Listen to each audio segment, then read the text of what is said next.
যারা পথে চলছে, তার নিজস্ব লক্ষ্যে পৌঁছানোর চেষ্টা করছে, তারা আসলে টার্গেটটা সেট করে নিয়েছে। হতে পারে আমিও সেরকম। আমার কাছে উৎসব মানে উৎসব, সেখানে যেন একটা আলো থাকে, রং থাকে, এবং ঠাকুরের সামনে গিয়ে যেন একটা মানুষ হাত জোড়ো করে সে প্রণাম করতে চায়। বিশ্বাস করুন, আমার তাদের প্রণাম করতে ইচ্ছে করে।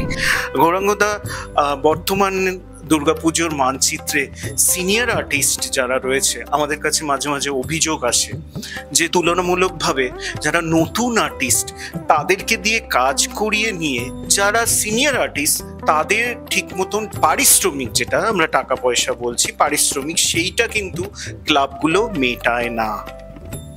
এই অভিজ্ঞতা প্রথমের থেকে আমাদের একটু বেশি ছিল। অদ্ভুত একটা মানসিকতা এখানে কাজ করে। যারা 10 লাখে কাজ করছে তারাও সব প্রতিযোগিতায় অংশগ্রহণ করে, আর যারা 2 কোটিতে কাজ করছে তারাও সব প্রতিযোগিতায় অংশগ্রহণ করে। অর্থাৎ যে লোকটা 10 লাখ টাকার কাজ করছে, অনেক সময় দেখা গেছে তারাও আবার এই 2 কোটিকে ছাড়িয়ে প্রাইজও পেয়ে গেছে। আর সেটার কারণে এই ছোট পুজোগুলো প্রথম থেকেই প্রত্যাশা শুরু করে তারাও বোধহয় সব প্রাইজ পাওয়ার যোগ্য। ফলে কি হয়, যখন তারা সেখান থেকে বঞ্চিত হয়, তারা হতাশগ্রস্ত হয় এবং সব রাগ ক্ষোভগুলো গিয়ে ওই আর্টিস্টের ওপর পড়ে।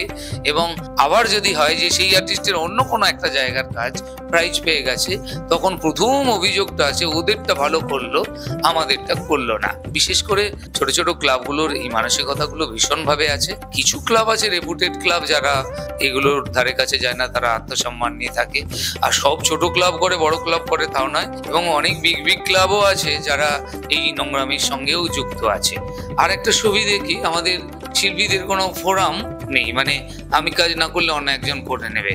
কিন্তু পুজো কমিটি তার নিজস্ব একটা ফোরাম আছে, তাদের ইউনিটি আছে, সেটা একটা বড় বিষয়। মানে আমাদের একটা ফোরাম হয়েছিল, যেদিন প্রথম আমাকে আমন্ত্রণ করা হয়েছিল আমি একটা কথা বলেছিলাম যে এই সংগঠন যদি আমরা করতে পারি, সঠিকভাবে এগিয়ে নিয়ে যেতে পারি, সব থেকে বেশি খুশি হব আমি। কিন্তু এটাও আমার বিশ্বাস যে এটি যদি হয় তাহলে সেটা হবে পৃথিবীর 8ম আশ্চর্য।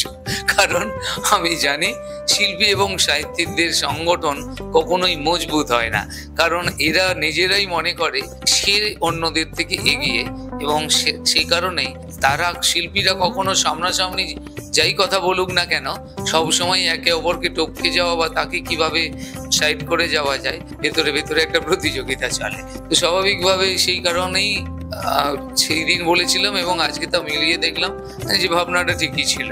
যাই হোক, এই সমস্যা আসলে যারা জুনিয়র আর্টিস্ট তাদের আমি বরং এটা বলবো যে তাদের একটু মেপে চলতে হবে। কারণ সত্যি কথা বলতে গিয়ে একটা চারা গাছ যখন 2টো পাতা থাকে না, তাকে পিঁপড়েও কেটে দেয়।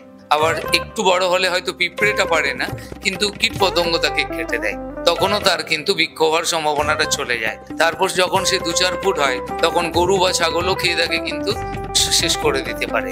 কিন্তু যখন সে বৃক্ষ হয়ে যায়, তাকে কিন্তু অনেক বড় বড় ঝড়ও তার কিছু করতে পারে না।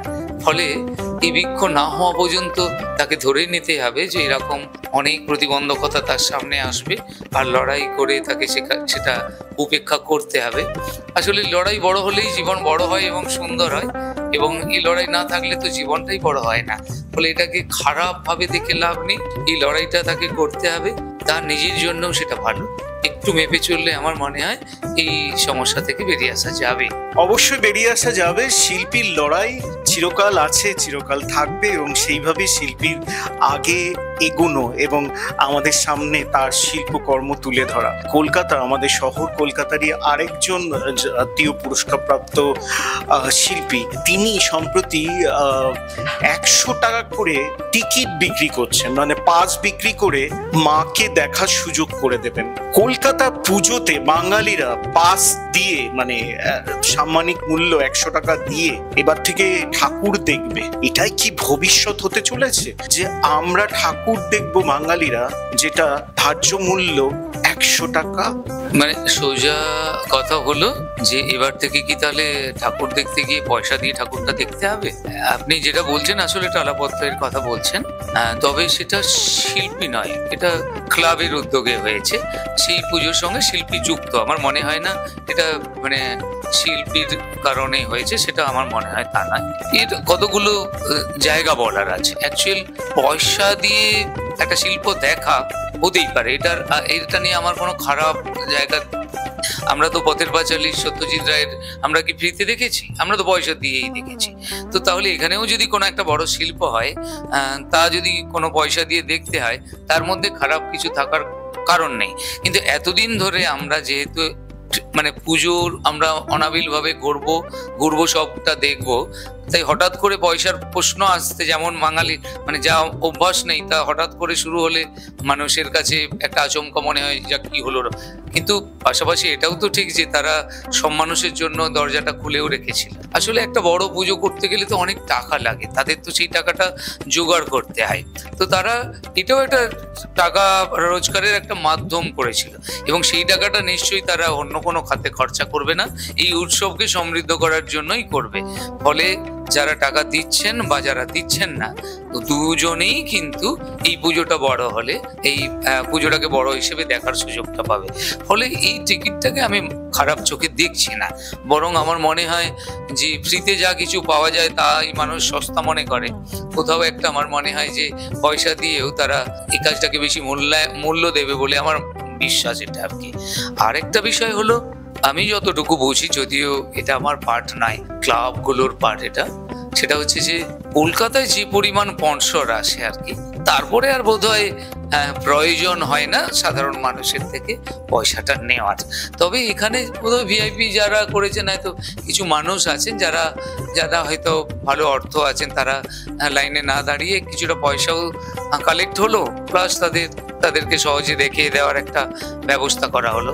একটা সময় তো আমি জানি যে মানে আইটিসির মতো রুম ফাঁকা পড়ে থাকতো দুর্গাপুজোর সময়, কারণ এখানকার মানুষজন সবাই বেড়াতে চলে যেত বাইরে দুর্গাপুজোর ছুটিতে। কিন্তু বেশ কয়েক বছর ধরে এটা বদলেছে যে কলকাতা এখন কিন্তু প্রচুর বিদেশিরা আসছে, ফলে এখন কিন্তু হোটেল ফাঁকা থাকার আর জায়গা নেই। তো স্বাভাবিকভাবে সবকিছু পরিবর্তন হচ্ছে তখন ক্লাবগুলোও তো এফোর্ট দিচ্ছে।